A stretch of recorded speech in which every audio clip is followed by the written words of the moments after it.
Muy buenas noches, mi nombre es Lisbeth Gómez, soy residente de primer año de Urología del Hospital Regional Rafael Hernández.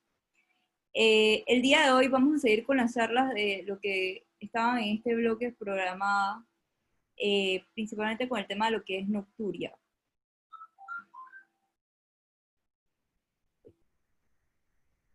Ok, para empezar tenemos que definir qué es nocturia. Según la Sociedad de Incontinencia, tenemos que nocturia es las micciones que se producen durante la noche a partir de una micción. Eh, que el paciente también es importante que incluya de que el paciente se levante y efectúe la micción, no que el paciente curse con la micción y este se orine, porque ya sería enuresis. Es importante mencionar que también en la nocturia otras sociedades decían que a partir de 2 a 3 micciones, ya que el paciente podría cursar con mayor sintomatología o presentar mayor quejas de molestia por esta sintomatología. Por eso es que en algunos casos o en algunas sociedades se toma la definición de que es 2 más 3 micciones en la noche. Tenemos otras definiciones que podemos observar en la pantalla, que es lo que son la poliuria nocturna, el volumen urinario nocturno, el índice de poliuria nocturna, que posteriormente vamos a desarrollar. Es muy importante ya que dependiendo de cómo vamos a dividir y vamos a clasificar lo que es la nocturia, nos va a dar las diferentes patologías. Tenemos que en la epidemiología, es mucho más común en mujeres de la edad de 18 a 49 años, pero esta relación se invierte en los pacientes que son mayores de 60 años. Aquí van a ser más común presentar nocturia los pacientes varones. Se dice que de los síntomas del tracto urinario bajo, la nocturia representa un 50% de estos. Es mucho más común en los pacientes de etnia negra y después es más común en los pacientes hispanoamericanos. Tenemos de que la nocturia se presenta en muchas patologías, como lo que es la hipertensión, la obesidad, la insuficiencia cardíaca, que vamos a ver de que tienen un componente muy importante y tienen una relación sobre esta sintomatología. O sea, que esta sintomatología no solamente cuando pensamos en nocturia, de que el paciente tiene alteración al orinar, pensamos que es un problema de la vejiga y no necesariamente es eso, sino que también nos lleva a un componente más sistémico. Tenemos que a nivel de costos, se vio en un estudio que este tenía una disminución de la calidad de vida de los pacientes. Además de esto, como los pacientes no descansan bien, que ahora vamos a explicar cómo se altera la parte del sueño, eh, cursaban con un deterioro en el trabajo, que esto representaba disminución de horas de trabajo en total por 127 horas por persona, y esto equivalía en un estudio que se hizo en Estados Unidos a una pérdida aproximadamente de 61 millones de dólares en un año. Tenemos que la nocturia y la mortalidad temprana tienen una relación muy estrecha. Es muy importante, ya que muchos de los adultos mayores, y esto se da principalmente, que menores de 60 años, los pacientes por lo general le van a tomar mayor importancia a lo que es esta sintomatología y van a acudir más temprano y van a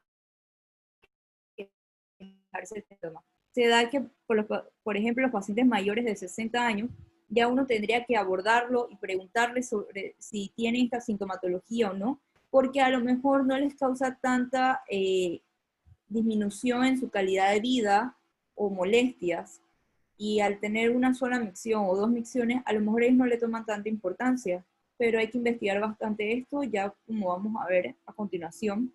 Vemos que en esta tercera encuesta sobre los exámenes de salud y nutrición, Estados Unidos se vio que tenía una mayor supervivencia de los pacientes que no presentaban nocturia. En un estudio que se hizo con japoneses, se vio que aumenta el riesgo de fracturas y muerte, ya que principalmente evaluaban lo que era el riesgo de caídas, principalmente los pacientes que cursaban con fracturas, eran fracturas de cadera, que sabemos que es uno de los que mayor representa riesgo de mortalidad en pacientes de adultos mayores, y no solamente por lo que es la fractura, sino por las complicaciones que estas llevan entre estas neumonías asociadas a los cuidados hospitalarios. Tenemos que Kripken, él en el 2002 asoció lo que era la nocturia y la mortalidad. Se vio en este estudio que los pacientes que presentaban de 2 a 3 emisiones nocturnas, o sea, presentaban nocturia, tenían hasta una duplicación en lo que era la mortalidad. Vemos que también tiene una alteración en lo que es la eficacia y la latencia del sueño. La eficacia es la cantidad de tiempo que nosotros vamos a mantener lo que es el sueño que nosotros pensamos dormir. Y la latencia del sueño es la cantidad de minutos desde que estamos despiertos hasta que nos dormimos. Entonces esta se define que una buena latencia debe ser menor de 30 minutos y una eficacia debe ser mayor del 80%. Esta se veía que los pacientes que tenían nocturia tenían mayor de 30 minutos y una eficacia hasta del 50% de lo que era la calidad del sueño. Vemos que también aumenta lo que es el riesgo cardiovascular, y esto está muy unido a lo que es el síndrome metabólico. Para entender esto un poco, tendríamos que definir lo que son las fases del sueño rápidamente. Tenemos las fases no REM, que son las fases donde no hay movimiento rápido de los ojos, y tenemos la fase REM, donde hay movimiento rápido de los ojos. De la no REM se dividen en 4.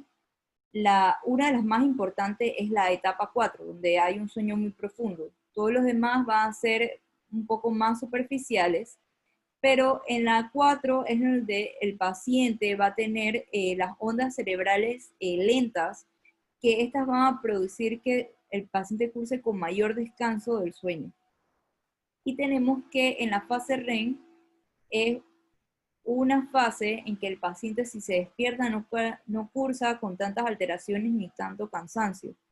¿Qué pasa? Que la nocturia por lo general se da en lo que es la etapa 4, que es cuando estamos dormidos o tenemos un sueño mucho más profundo, por lo que estas alteraciones al levantarse en esta etapa van a causar mayor cansancio, mayor desgaste en lo que son los pacientes, mayor aumento de riesgo cardiovascular, y también vamos a ver que hay una relación muy estrecha sobre la homeostasis de la glucosa que se da al momento de esta etapa 4 del sueño. Por lo que si no se da adecuadamente, podríamos tener alteraciones en lo que es la glucosa y llevar a un síndrome metabólico. Se vio que pacientes que tienen sueños o duración de sueños menor de 6 horas cursaban con un mayor riesgo de síndrome metabólico. Y como había mencionado, un mayor riesgo de caídas. Entonces, en la presentación clínica tenemos que abordar al paciente. Por lo general van a ser adultos mayores, y si son adultos menores de eso, probablemente ellos nos lleguen y nos digan que el paciente estoy orinando mucho durante la noche, tengo que levantarme un montón de la noche o si no me voy a orinar. Entonces, a estos pacientes tendríamos que abordarlo. ¿Qué comorbilidades tienen? Por ejemplo, un paciente que tiene una diabetes mellitus descompensada puede cursar con poliuria y puede cursar con nocturia. Entonces, es un paciente que tenemos que abordar en por diferentes partes. Tendríamos que hacer un interrogatorio muy completo de lo que es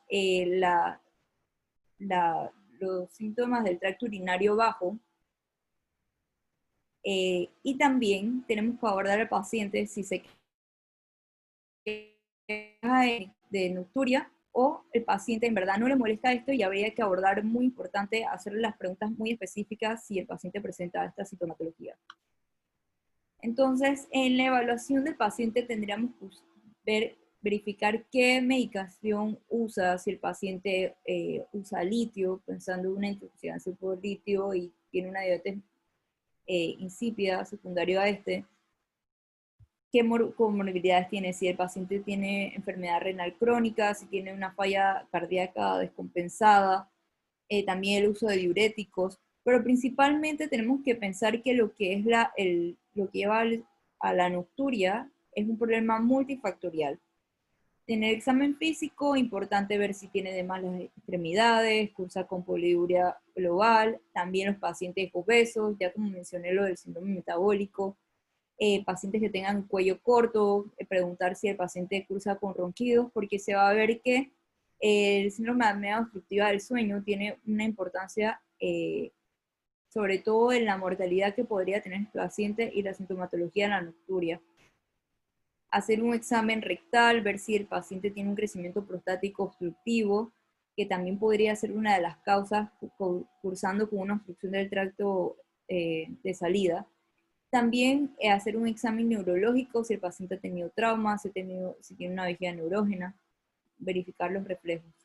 También es importante hacerle un cuestionario hacia el paciente de cómo él define la noche, porque por lo general los adultos mayores tienen mayores tasas de insomnio y a lo mejor ellos van a decir que el tiempo que ellos duermen, ellos por lo general toman muchas siestas y no es definido como la noche como tal. La noche es, el paciente se acuesta, tiene un periodo largo de sueño hasta que el paciente se levanta.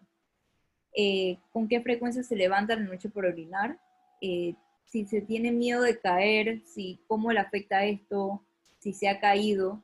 Y también preguntar sobre cómo es el consumo de líquidos previo a dormir. Esto también nos podría ayudar bastante en lo que es la terapéutica o el manejo inicial del paciente. Entonces, como ya mencioné, ¿qué era la noche? Estas definiciones son importantes porque el índice de nocturia es lo que nos va a dar prácticamente que el paciente tiene nocturia. ¿Y cómo lo vamos a sacar? Que es el volumen urinario en la noche entre el volumen miccional total dentro de 24 horas. Si este es mayor de 1, podemos decir que el paciente tiene nocturia. Podemos ver otras definiciones acá, que el paciente va a cursar, se divide en poliuria nocturna, también tenemos lo que es la poliuria global. La poliuria nocturna la podemos definir como un volumen urinario nocturno mayor de 1.5 mililitros por minuto o también mayor de 90 mililitros por hora. Y para ser más específicos tenemos lo que es el índice de poliuria nocturna, que es sacado con el volumen urinario nocturno entre el volumen urinario total. Este nos dice que tiene mayor de 20% en jóvenes y mayor de 33% en pacientes de 65 años o más, para decir que el paciente tiene una poliuria nocturna. ¿Qué pasa? Que en la poliuria nocturna, como voy a explicar ahora más adelante en la charla, no hay un incremento en el volumen total miccional a las 24 horas, porque lo que pasa es que aumenta la producción de orina nocturna, pero disminuye lo que es la producción de orina durante el día, por lo que no altera mucho lo que es el volumen urinario máximo que se da a las 24 horas. Y la poliuria global, vamos a ver que son pacientes que tienen un volumen urinario mayor de 40 ml por kilogramo, pacientes que orinan más de 3 litros. Entonces, en la fisiopatología podemos encontrar diferentes opciones que pueden cursar solamente con esta sintomatología o patología como tal, o puede encontrarse de una forma mixta. Podemos tener un bajo volumen vesical, esto por lo general se ve en pacientes que tienen vejiga hiperactiva, y también en pacientes que tienen obstrucción del tracto de salida. El incremento del volumen urinario durante la noche, pacientes que tienen poliuria, pacientes que tienen falla cardíaca descompensada, hay que investigar por eso, pacientes que tienen diabetes mellitus, también la poliuria nocturna, pacientes, como había mencionado, la ingesta de líquidos también. Y los pacientes que tienen alteraciones del sueño, vamos a ver que el síndrome de apnea obstructiva del sueño va a tener un papel muy importante a nivel de la fisiopatología, ya que este aumenta el péptido natriurético arterial, que este va a inhibir lo que es la acción de la ADH y tendríamos una poliuria nocturna. Tenemos que, para entender mejor lo que es la fisiopatología o cómo se da la nocturia, podemos dividirla en tres. Tenemos la poliuria nocturna, la capacidad global disminuida de la vejiga, sea global o solamente nocturna, y la poliuria global que se da en las 24 horas.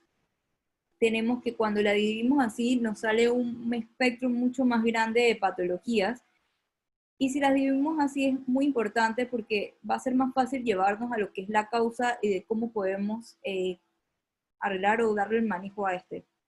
Entonces tenemos que en la poliuria nocturna vamos a tener alteraciones con la ingesta de líquidos, edema periférico, problemas con apnea obstructiva del sueño, la diabetes mellitus que también la podríamos ver en la poliuria global, falla cardíaca descompensada, por esta liberación también de los péptidos natriuréticos atriales que también van a tener alteraciones en lo que es la vasopresina y la H. Tenemos que una disminución global de la capacidad vesical, problemas de ansiedad, agentes farmacológicos, ya esto sí sería como una alteración propia de lo que es la vejiga, ya sea de una forma neurogénica, o sea por una obstrucción prostática, o sea por algún objeto extraño como un cálculo vesical. Y la poliuria global vamos a tener tres patologías principales, lo que es la polidipsia primaria, la diabetes insípida y la diabetes mellitus. Posterior a que la vamos a medir, cómo la vamos, tenemos que ver cómo medimos la poliuria. Esta tabla que vemos acá es muy importante explicarle al paciente de cómo usarla porque es la que nos va a decir si el paciente tiene poliuria, tiene nocturia o no. Y también dependiendo si el paciente cuando se levanta, cuánto ha ingerido los líquidos, cuántas veces va en la noche y cuántas veces va en el día. Esto nos va a hacer, nos va a ayudar bastante para poder dividirlo en estas tres, en poliuria global, nocturna, y ver así en qué patologías vamos más enfocados. Esto no solamente lo usamos para diagnóstico, sino también para ver si el paciente tiene mejoría con el tratamiento. Entonces vemos este esquema del Campbell, me pareció muy completo, en que también se dividía así, en que la capacidad global vesical disminuida tendríamos que buscar por causas urológicas, como ya mencioné, de la poliuria nocturna, cuando tenemos un índice de poliuria nocturna mayor de 33, tenemos que ver en patologías, que falla cardíaca, diabetes mellitus, edema periférico, enfermedad vascular periférica, el síndrome de apnea obstructiva del sueño. Entonces ya aquí daríamos un manejo específico a lo que es la patología. También tenemos que en la poliuria global tenemos que hacer posteriormente la prueba de privación de agua y dependiendo de la osmolaridad urinaria tendríamos que ver si es una polidipsia primaria o si ya sería, tendríamos que buscar lo que es una patología de diabetes insípida. Ya después dividida si es central o no con la prueba de vasopresina. Entonces, este es otro cuadro que también que tenemos que buscar cuando estamos buscando cada patología. Si tenemos volúmenes bajos de micción, tendríamos que buscar por síntomas de incontinencia urinaria, la urgencia, tendríamos que buscar pacientes que tienen obstrucción del tracto de salida, infecciones urinarias también nos podría dar este tipo de sintomatología. Si tenemos un incremento del volumen urinario durante la noche, buscar por poliuria nocturna, edema periférico, falla cardíaca congestiva, un pobre control de diabetes, como ya mencioné, y alteraciones del dominio no solamente de la apnea obstructiva del sueño, sino también el síndrome de piernas inquietas, también una de las patologías que mencionan. Entonces, en la poliuria nocturna busqué que también hicieron una nueva definición en el 2012, Harsh y Bosch, en el que el índice de poliuria nocturna lo clasificaban como mayor de 53, pero en verdad en los diferentes diagramas que se mencionan, el punto de corte es mayor de 33.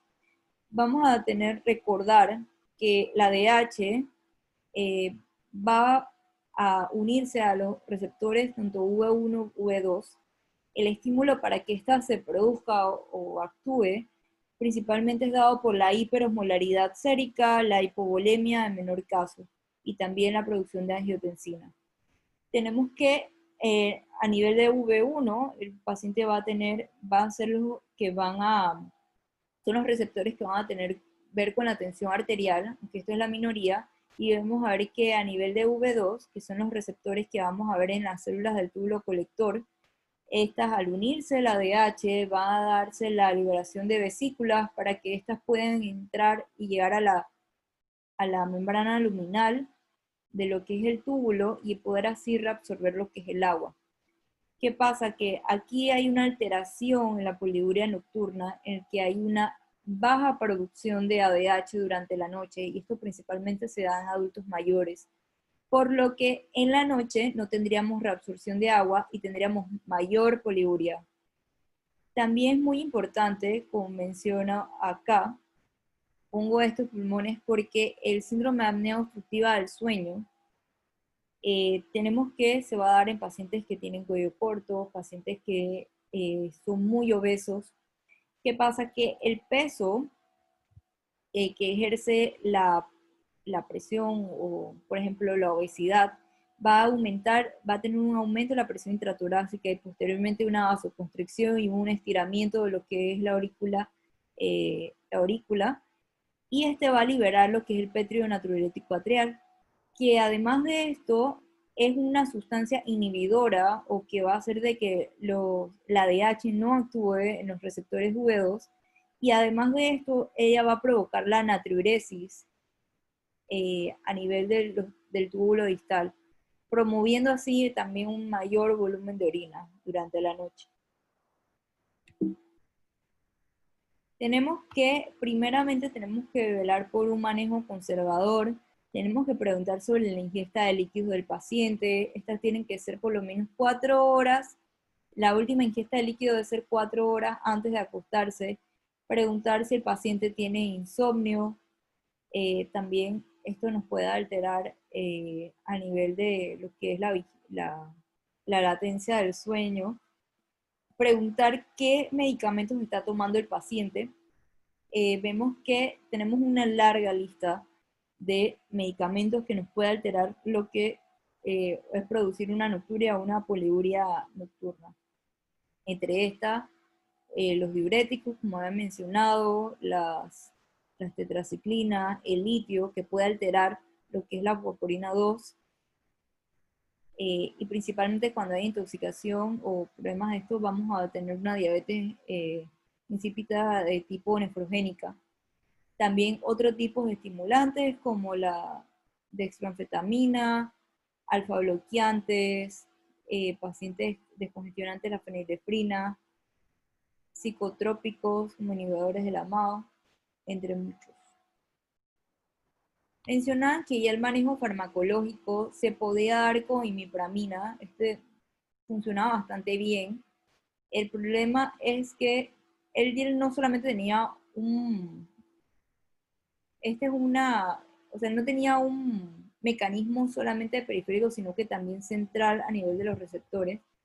Entonces sí ayudaba bastante para lo que era la poliuria nocturna, pero tenía muchos efectos adversos a nivel cardíaco, como prolongación de lo que era el intervalo QT, y este podía dar arritmias polimórficas, por lo que ya no están usados. También se vio que con la solifenacina también mejoraba bastante lo que era el espectro de lo que era la poliuria nocturna.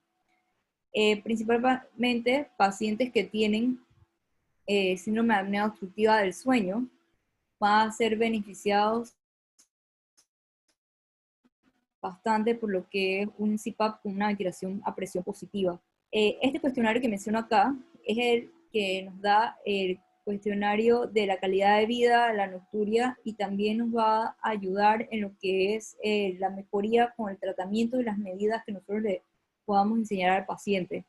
Vemos que al aplicar estas medidas y corregir las causas de base, se veía hasta incrementos de 2 puntos, o no de 2 puntos, sino de hasta 2 horas de sueños más de lo que el paciente al inicio cursaba con su poliuria nocturna. nocturna y que tenía alteraciones en el sueño. Ya en los pacientes se menciona también la desmopresina. La desmopresina es un análogo de lo que es la vasopresina.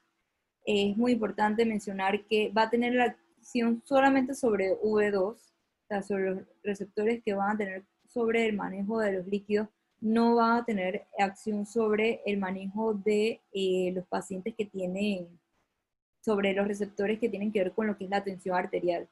Vemos que en la Sociedad de Incontinencia Internacional y la Asociación Europea de Urología tiene ambos un grado A en su uso. Esto principalmente menciona en pacientes masculinos que han sido refractarios a lo que es los altabloqueantes.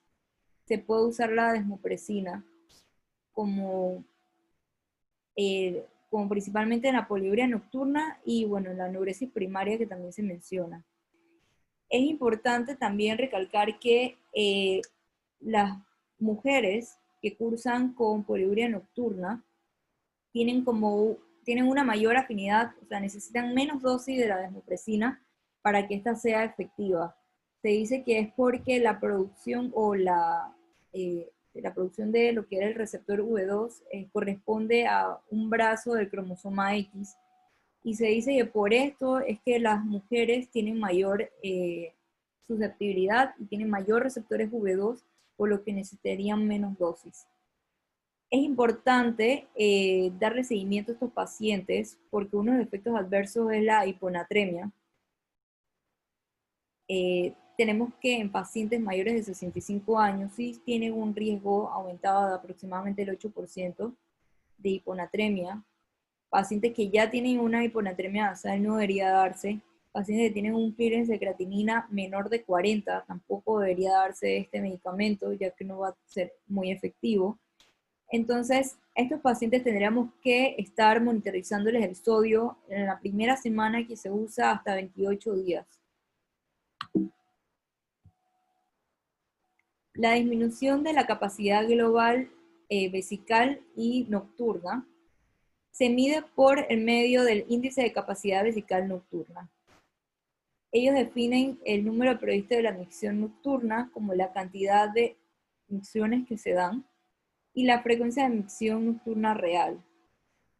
Se dice que este índice va a ser dado por el índice de nocturia -1 y posteriormente para que se dé el índice de capacidad vesical nocturna tendremos que hacer esta ecuación que es la frecuencia de micción nocturna real menos el número previsto de la micción nocturna. Se dice que cuando está mayor de 2 tenemos una nocturia secundaria, una disminución de la capacidad vesical nocturna. Es importante porque hay muchas patologías que nos puede dar esto, y no solamente esto va a darse como si fuera una sola etiología, sino que esta puede también estar concomitante, tener una disminución de la capacidad global de la vejiga, acompañado de lo que es una poliuria nocturna, puede darse de forma mixta. Pero podemos ver que entre las etiologías que hay disminución de la capacidad vesical, tenemos la obstrucción del tracto de salida, tenemos la cistitis, hiperactividad del detrusor o síndrome de vejiga hiperactiva, mejor dicho, tenemos la vejiga neurogénica, tenemos trastornos de ansiedad, que nos van a dar la sintomatología principalmente de esta división. Tenemos que el manejo lo estaríamos dando con el manejo, además de las medidas, que es la restricción de líquidos y toda esta parte de la educación, podríamos dar un manejo médico, principalmente si estamos pensando en una obstrucción del tracto de salida, pensar en alfa-bloqueadores como la tansulosina, la doxazucina que ya hemos hablado y el finasteride que hemos hablado en charlas previas sobre su acción y su efectividad en las diferentes combinaciones. También hablaban sobre que los pacientes que se les usaba un alfa-bloqueador o que se les hacía más que todo una resección transuretral de próstata o una prostatectomía simple, porque ya que era una etiología de la obstrucción del tracto de salida, disminuía aproximadamente hasta un 20% los episodios de nocturia. Estos pacientes tenían una mejor calidad de vida al enfrentarse o darse un manejo quirúrgico en pacientes, pero también mencionaban que pacientes que se hacían, a pesar de esto de la cirugía, y que cursaban todavía con nocturia, podían ser porque tenía una alteración a nivel de lo que era la misma vejiga y tenía alguna vejiga hiperactiva. Podía ser controlado como con diferentes antimuscarínicos, como podemos ver acá. Mencionaban que la tolterodina sí mejoraba lo que era la poliuria, la, la nocturia, pero no los demás síntomas. Esto era bastante importante al momento cuando recordamos las charlas previas, que el síntoma que mejor corregía la tolterodina era el de la nocturia. Pero también se podía usar diferentes tipos de antimuscarínicos y combinaciones. También está el mirabregón, que es un agonista beta 3, también es usado para el manejo. Tenemos que recordar al momento de darle estos medicamentos los efectos adversos, y principalmente porque van a ser pacientes adultos mayores que pueden eh, empeorar condiciones de base. Tenemos que tener y decirles a los pacientes que con el uso de los alfa bloqueadores pueden tener, a pesar de que sean más selectivos, podrían tener problemas de mareos, podrían tener caídas, pacientes que podrían tener en los menos selectivos, podrían tener alteraciones cardiovasculares. También tenemos que los antimuscarínicos en pacientes adultos mayores que tengan ya problemas de demencia no deberían ser muy recomendados. Pacientes que tengan glaucoma de ángulo estrecho están contraindicados también. Y decirles qué sintomatología podrían tener, que es normal esperada, como lo que es la boca seca, visión borrosa. Eso es muy importante dejárselo claro al paciente. Tenemos la otra división que es la poliuria global. Esta es definida, como ya mencioné, en un volumen urinario mayor de 40 mililitros por kilogramo o un volumen urinario mayor de 3 litros. Tenemos diferentes causas, las principales, que es la diabetes mellitus tipo 2, la diabetes insípida y la polidipsia primaria. Cuando nosotros vamos a hacer para dividir cuál podría ser la causa, tendremos que hacer una prueba de privación de agua, claro, acompañado de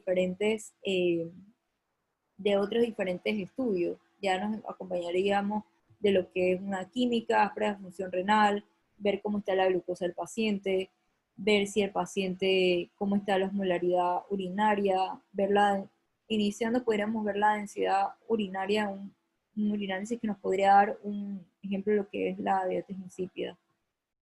Entonces, posteriormente que hacemos esta prueba de privación de agua, si la osmolaridad cambia o no, ya podríamos diferenciar lo que es la polidipsia primaria y la diabetes insípida. Entonces, en estos pacientes podemos darle, ellos decían que se le podían dar a otros pacientes, pero ser manejados solamente con restricción hídrica, los que sí tenían menos de 40 ml por kilo en 24 horas. Pacientes que tengan 30 o 20 no entran en la definición como tal de poliuria global, pero estos podrían ser manejados con la restricción hídrica. Pacientes que tengan problemas de una polidipsia psicógena, darle psicoterapia. Si el paciente tiene una diabetes mellitus descompensada, hacer un control de la glucosuria, ya que este va a producir mayor natriuresis también. Y si es una diabetes insípida de causa central, sería el retiro de la causa. Recordar que una de lo que produce esto son tumores a nivel del sistema nervioso central, también de causa cancerígena como tumor de mama. Es importante recordar también causas isquémicas a nivel de la adenopófisis. Esto también nos puede dar una diabetes insípida de tipo central. Entonces, en otros test clínicos y laboratorios complementarios, podríamos hacer un ultrasonido que nos mida residuo postmiccional. Este va a ser más patológico ya cuando sean residuos mayor de 200 ml, que nos podría estar indicando que hay un problema de por lo menos obstrucción de la salida del tracto urinario. También importante como había mencionado, los electrolitos del paciente, cómo está la glicemia, el urinálisis, el urocultivo. Ya como vimos que en la porción de lo que era la disminución de la capacidad vesical, el paciente podía cursar con incontinencia, de urgencia, de esfuerzo, y tendríamos que hacer el diagnóstico diferencial con este tipo de pruebas. También, como habíamos visto que había que en esta parte de la disminución de la capacidad vesical, descartar otras causas urológicas como también cáncer, tumoraciones de vejiga, cáncer de próstata, por lo que es muy importante también complementar el estudio con una cistoscopía. Entonces, las metas del manejo al final, después que vemos todo este manejo tanto farmacológico y también principalmente un manejo conservador, educación al paciente, lo que nosotros queremos en este paciente es disminuir la sintomatología, reducir el número de episodios de nocturia, hacer múltiples intervenciones y tratar patologías concomitantes. Esto es muy importante porque al momento de yo hacer la charla, eh, solamente el tener un solo síntoma tiene una alta implicación, una alta mortalidad si este no se controla, ya que tiene mucho que ver con otro tipo de patología. Por eso es importante preguntar sobre este síntoma. Mi referencia y gracias.